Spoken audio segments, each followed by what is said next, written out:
Our epistle reading on this day of resurrection is taken from the book of Colossians, chapter 3, and verses 1 through 4. This reading contains my favorite Bible verse of all time. And so I would invite you to listen to what the Spirit might speak into your life on this Easter morning. So if you have been raised with Christ, seek the things that are above, where Christ is seated at the right hand of God. Set your minds on things that are above, not on things that are on earth. For you have died, and your life is hidden with Christ in God.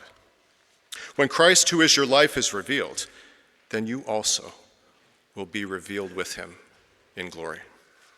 May God bless to our understanding this reading from God's holy word, and to God's name be glory and praise. Happy Easter to you. May the spirit of fresh possibilities and new beginnings stir within you and around you. May that life-giving spirit sweep through all the locked upper rooms and spiced garden tombs in your life. May the joyous spirit of this day penetrate the darkest corners of your heart and of our world, gently touching those things in you that are dead or broken and caressing them into wholeness and new life. The weary old attitudes, the relationships stuck in dreary patterns, the perennial sadness of the human condition, anxiety, doubt, fear. Oh, may the spirit of Easter descend upon you with a peace that the world can neither give nor take, a joy that the world cannot understand, a love that can only overflow. My job on this Easter day is to remind you of a truth that you already know, but that you mostly forget, and so do I. It is that there is more to your life than you can see. There is more to your life than meets the eye. Whether you're Christian or not, there is more than what you see, and the grave is not your final lot. There's a holy mystery at the heart of these lives that we live from day to day, and it does not die. Or as Colossians says it, your life is hidden with Christ in God. Okay, so they tell you in seminary on Easter Day you have to preach from the gospel text, the story of the resurrection, but I so love this reading from Colossians that I just couldn't resist. Besides, you've heard me preach on the gospel text many, many times. And I think this verse in Colossians sums it up nicely. Whatever you endure in life, whatever life throws at you, however beat up you feel, your life is safe and held forever within the larger life that we call God. What even is a life? What's a life? Think of the selves that you might have been and ended up not being. Think back on your first romantic relationship. Do you have someone in mind? Maybe in high school or in college? Think about what you wanted to be when you grew up. You were going to be a marine biologist or a firefighter, weren't you? Think about the beliefs that you have outgrown down through the years. Think about the career paths that you did not choose but could have. Pause to remember all the many selves that you didn't get to be, the lives you didn't get to live, and at this point, maybe you won't. Who would you be today if you had ended up with your first romance? Your life would be completely different.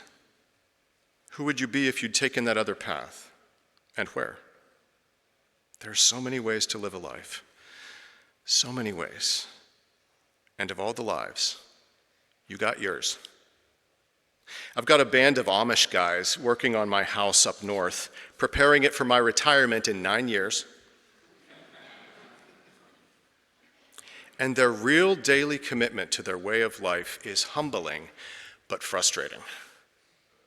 Because if I need something done, I can't call them or text them. I could send them a paper letter. And if they want to get a hold of me, they're always calling me from numbers I don't know, and I don't know if I should pick up or not, because they have to borrow telephones. They have to be driven to and from the work site, sometimes by me. When I was a kid, the school bus used to drop my 4 siblings and me, the 5 of us, at the farm of our Amish neighbors, and there we whiled away the hours until our mother got off work after midnight, In late summer heat, there was no air conditioning, no electric fans. We picked grapes that grew near their barn with those thick skins and the really sharp, grapey taste that kind of stings your mouth and those big, crunchy seeds. Did you know that grapes used to have seeds? We played hide and seek in the woods, and we gathered in their sparsely furnished living room when evening dark fell outside, and the dim light of kerosene lamps held the room in murky shadow. There was no electric light to resist the night. There was no TV to mask the awkward silence, which they didn't seem to think was awkward. There was no music in that house, and very little speaking, and what speaking there was in Pennsylvania Dutch. If there was a book in that house, nobody read it. And there we all sat, the 10 Koblenz family members, and my 4 siblings, and me, 15 of us, in perfect silence. It was a little dull, but they didn't seem to mind. I could not find a single member of that family today, even if I tried, because they don't have social media, and they don't have telephones, but they were so kind and good to us. And I think about the life that they chose. While others on this globe seek fame or thrills or money or beauty or influence or power, they chose this life. And they passed their years and they died their deaths as contented, or maybe more so, as anyone who chose a life in corporate America, or medicine, or law, or the military, or the church, or whatever life you chose. What life did you choose? Of all the many options that are available to you, what did you choose? Or did it choose you? What really is a life? We think of a human life as one thing. We think of it as a set of memories, a set of relationships, some skills, some abilities, all lived within the confines of one body that wears out after time. We think of life as defined by the stuff we do, the tasks we perform, the accomplishments that we can claim. We write them all down and call it a curriculum vitae, which basically means the race course of life.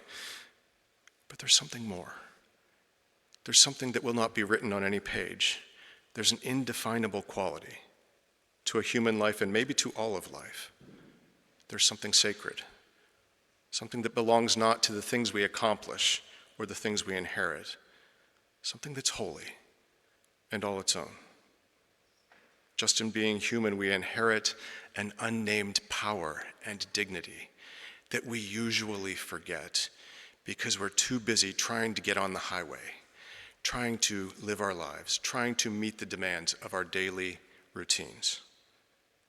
There's a divine element that we mostly forget, something precious and unique, something deathless. Or as the letter to the Colossians says it, these lives are hidden in the bigger life that we call God. When Christ, who is your life, is revealed, you will be revealed with him. Now, I know what you might be thinking. Christ is my life. It just sounds so fanatical. It sounds over the top religious. I mean, Christ is your life? We don't think about Jesus all the time, do we? Even I don't think about Jesus all the time. Christ is your life. What if you're not sure what you believe about Jesus? What if you're of a different faith? What if your faith incorporates elements from many different sources? I tell you all the time, I'm influenced by the Stoic philosophers. Can we say that Christ is your life if you're not convinced of things like his turning water into wine, or the most far-fetched miracle of all, resurrection? I once had to unpack this question on the air.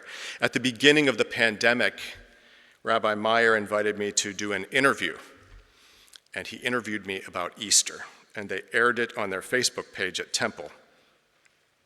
And he said to me, okay, so demythologize the Easter bunny for us.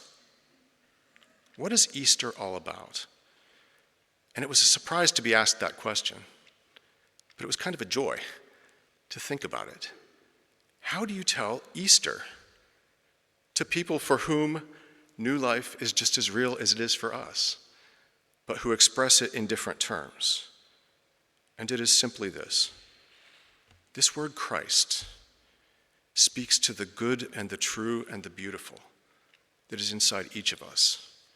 These Christ lives that each of us has, that lives within the larger life of God. Christ is a human life flooded with the light of God, calling us to be more and more flooded with that light.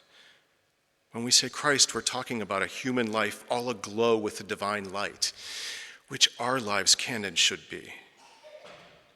Now, we all share in that divine light just as because we're all human.